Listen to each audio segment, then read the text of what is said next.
Çınar Şefkat Der olarak 2008 yılından bu yana her ay düzenli bir şekilde Çınar'da 30 aileye gıda yardımında bulunuyoruz. İnşallah kısmet olursa bu Ramazan ayında da 320 aileye gıda yardımında bulunacağız. Yardımsever vatandaşlarımızın yapacakları yardımların miktarı arttıkça inşallah Teala bizler de muhtaç ailelere daha fazla ulaşabileceğiz. Onlara yardımda bulunabileceğiz. Tamam, başlıyoruz. Bana Sinan Vural. Caner'e mal ayıya. Ekrem Vural. Evet.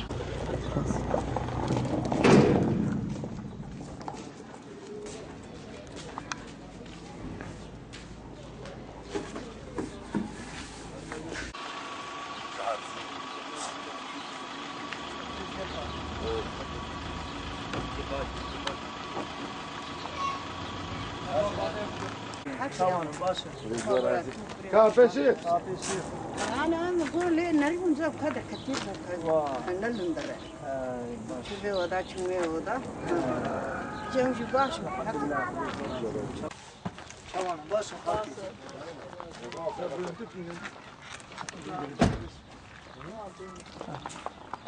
Tamam. Hatta o arkadaşlar. Duparna.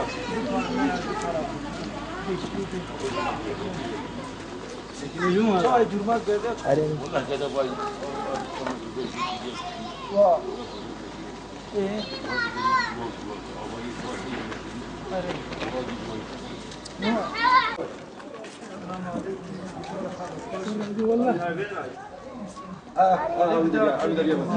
آمين خدي بدي إيمانه. آمين آمين ما تعرف بدي شيء Durmata başı. Tabii babam bir kan kaldı. والله أجي كان أبو قدير روح هنا اللي أني رجل كتبنا بأمر الجامي كتب الجامي كتب معتل